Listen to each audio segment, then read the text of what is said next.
सभी निजी विद्यालय परिवार को जय भारत के साथ अभिनंदन। मैं भारत मानस नया सचिवालय गया और मेरे साथ हमारे भारतीय स्वतंत्र शिक्षण संघ के प्रदेश अध्यक्ष माननीय श्री भूषण शर्मा सर थे।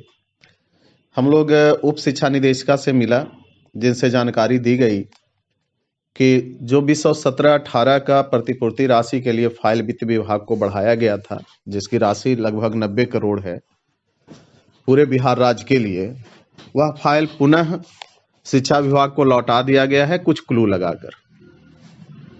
जिसके बाद उन्होंने फिर फाइल को बजट सेक्शन में बढ़ाया है और बजट सेक्शन से जवाब मिलने के बाद फिर उसको वित्त विभाग में बढ़ाया जाएगा। इसका मतलब यह हुआ कि यह सितंबर में जो दिया गया आश्वासन था शिक्षा निदेशक के द्वारा, वह बस टाल मटोल की नीति से गुजर रहा है। बताया गया कि शिक्षा विभाग को मात्र 4 करोड़ रुपया रिलीज करने का ही शक्ति है। चूंकि यह 90 करोड़ का मामला है, इसलिए इसमें वित्त विभाग से मंजूरी लेनी होती है, लेकिन यह लगातार तीसरी बार फाइल लौटा है। अगर हम लोग समझकर देखें तो सरकार की रीति नीति कहीं से भी प्रतिपूर्ति राशि रिलीज करने का दिख नहीं रहा है। पुनः मैं और हमारे प्रदेश अध्यक्ष ने एक माननीय मुख्यमंत्री के नाम से पत्र दिया है। वह पत्र सिर्फ और सिर्फ प्रतिपूर्ति राशि के लिए है और आज हम लोग फिर पुनः कोशिश करते हैं प्रधान सचिव से मिलने का, इस पर बात करने का। विद्यालय खुलने की खबर के लिए जानकारी यही है कि 30 जनवरी को एक बैठक होगी आपदा प्रबंधन की। उसमें जो निर्णय होगा उसी के उपरांत वर्ग 8 से नीचे यानी नर्सरी से या जहां तक वहां से फैसला होता है विद्यालय खोलने की मंजूरी दी जाएगी। ठंड को देखते हुए बैठक का डेट बढ़ाया गया था।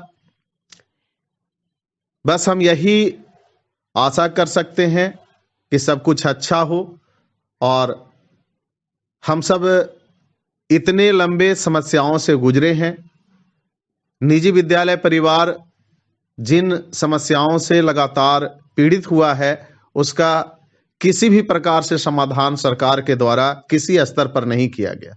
प्रतिपूर्ति राशि एक ऐसी राशि थी जो निःशुल्क बच्चों के अध्यापन के बदले में सरकार को देनी होती है, लेकिन यह टाल मटोल की नीति कि आप बच्चे को पढ़ाएं किसी सत्र में और उसके 3 सत्र बाद भी आपको उसकी राशि निर्गत न की जाए, यह एक तरह से आरटीई एक्ट का उल्लंघन है, जो कि बाद का भी विषय है।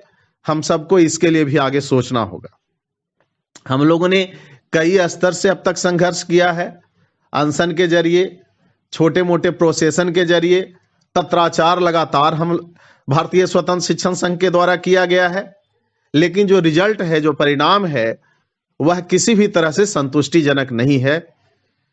तो मैं भारत मानस राष्ट्रीय संयोजक सह अध्यक्ष भारतीय स्वतंत्र शिक्षण संघ, मैं आप सबसे यही आग्रह करूंगा कि सबसे पहले तो आप बिहार राज्य के जो 25 से 30 हजार विद्यालय हैं, वह एकत्रीकृत, एक सूत्रीकृत होने का प्रयास करें।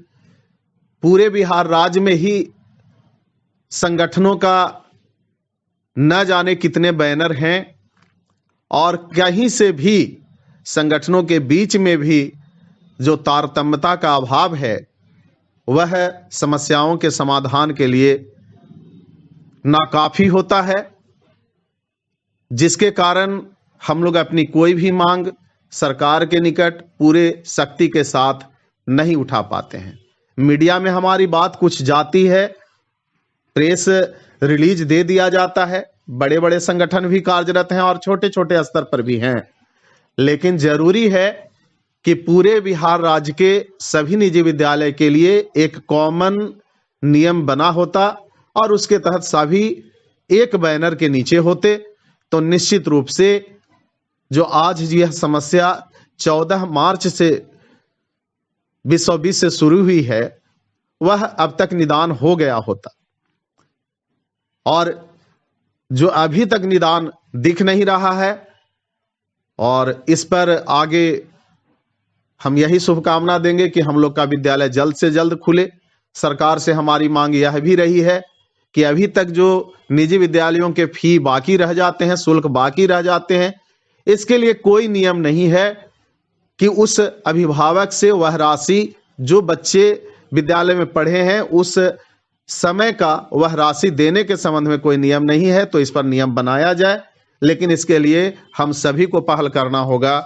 एक बार पुनः जय भारत के साथ अभिनंदन। जय भारत।